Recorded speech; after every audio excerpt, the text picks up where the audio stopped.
Moi, je vais vous donner un exemple. Moi, j'aime la Hollande de Cruyff des années 70. J'aime le Brésil éternellement parce que c'est un jeu magnifique. Mais s'il y a France-Hollande, s'il y a France-Brésil, je suis pour la France. Et donc, pardonnez-moi, juste, parce que je veux revenir sur un point très précis. Oui. Pardonnez-moi, parce que c'est très important. Ah oui, c'est très important, vous avez raison. Ne pouvez pas qualifier ce qui s'est passé hier d'émeute.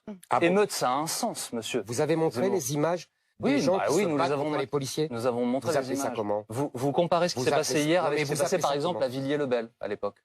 Mais vous appelez ça comment? Des gens. C'est la même chose. Des gens qui caillassent les policiers. Vous appelez ça comment? Qui leur jettent des tirs de mortier, vous appelez ça comment? Vous appelez ça des émeutes. Moi, j'appelle ça donc vous mettez ça au même niveau que ce qui s'était passé à l'époque à Villiers-le-Bel, par exemple. Excusez-moi. Il n'y a pas de gradation. Moi, quand on se bat contre les policiers, je n'appelle pas ça fêter une victoire. Et je voudrais dire deux choses. D'autre part, quand vous voyez, on a vu d'autres images.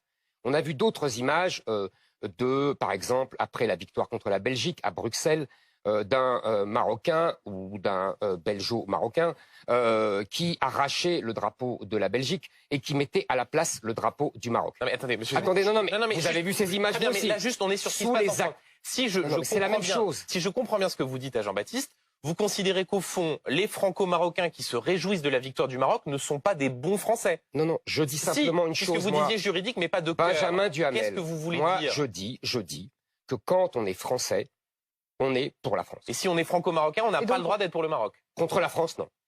Et donc, que se passe donc? Et quelles conséquences vous en tirez? Mais je n'en tire aucune conséquence, c'est à vous d'en tirer des conséquences. C'est à eux d'en tirer des conséquences. Vous savez, moi, je me souviens de ce que disait le roi du Maroc dans les années 80. Ce n'était pas moi. Je vous renvoie à cette fameuse vidéo sur l'émission d'Anne Sinclair. Mais Leïla Slimani, par exemple, prix Goncourt, dans le journal du dimanche aujourd'hui, dit, moi, j'aimerais que le Maroc gagne, mais si c'est la France, je serais doublement heureuse, voilà. Non. Bah si. J'ai lu la même chose que vous. Ouais. Non, elle dit, je suis pour le Maroc. Et c'est mon pays de cœur. Moi, excusez-moi, je suis pour la France. Prix Goncourt de la France, elle ne représente pas bien la France parce qu'elle est favorable à la victoire du Maroc. Benjamin Duhamel, moi, je suis pour la France. Il y a des gens qui sont pour le Maroc. C'est tout, ils choisissent.